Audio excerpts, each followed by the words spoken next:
Greetings, everybody, and welcome to another edition of the Metal Command podcast. Tony here with you.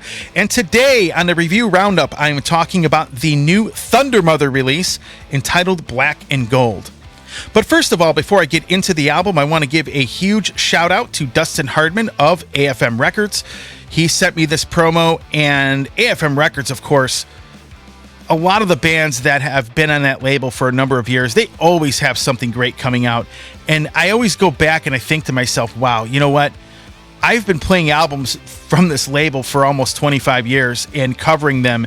And even back in the early days when the first Ed Guy albums were coming out, the first Avantasia, and a lot of the other cool bands they had on that label, I'll be honest with you, I think it is amazing this label still exists, and they always have something really great coming out on the label. So thanks, Dustin. Thanks for sending me that promo. And now let's get into the album. So this album, the best description of this album and this band, they are an all-female heavy metal band from Sweden, as it is straight ahead, no frills, no BS, hard rock music. Most of the songs are probably 3 to 4 minutes long, but the songs are cool because there's so much focus on the melody in the song. I mean, that's what's cool. Nothing's overcomplicated. Every one of these songs really can at least caught my attention. And they sort of sound like, one of the things I was trying to figure out, who do they sound like? Because usually you got to try to give a description of what a band sounds like on an album, or what their style is, or whatnot. And they sound more American, actually. It almost sounds like an American hard rock band circa late 80s, early 90s. I hear, it reminds me a little bit of some of the later Pink Cream 69 stuff, with David Reedman singing, from like the mid 2000s towards, till now. And because they write very melodic, very simple, but melodic and catchy songs. And the album, honestly, another way to describe it is this album is a lot of fun. It really is a lot of fun to listen to this record. Now, I always go back when I see bands like this. I always think back, man, why did I not check out their previous albums? And sadly, the previous release became a victim of the numbers game. Now, the numbers game I always refer to in previous podcasts before I came on YouTube and such, and even on the radio show. People ask me, what do you mean by that? And what I mean by that is almost 25 years ago at the radio station, I would probably get 10 to 15 promos a month. Probably, like 3 to 5 albums a week. Maybe it would all depend on. It depended on the month what people were promoting. Publicists would send me a CD and they would have a whole bio in there and everything like that.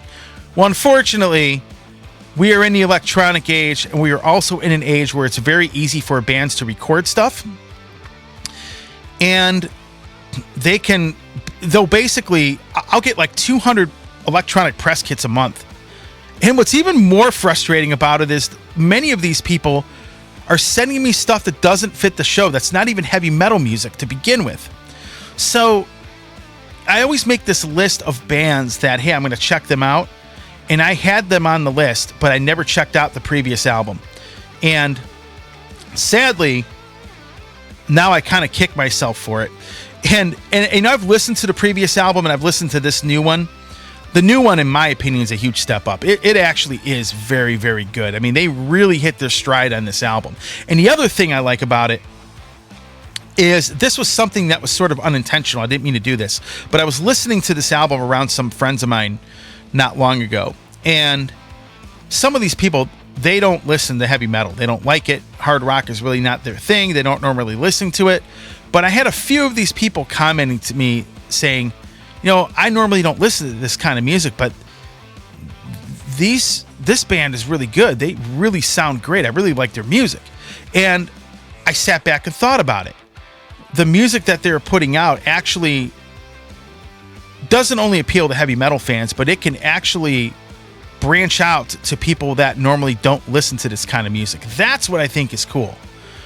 And that's probably due to the fact that look, they're really good songwriters. They, again, came into their stride, wrote some very anthemic, very good songs on this record, and in my opinion, definitely a candidate for Album of the Year, to be honest with you.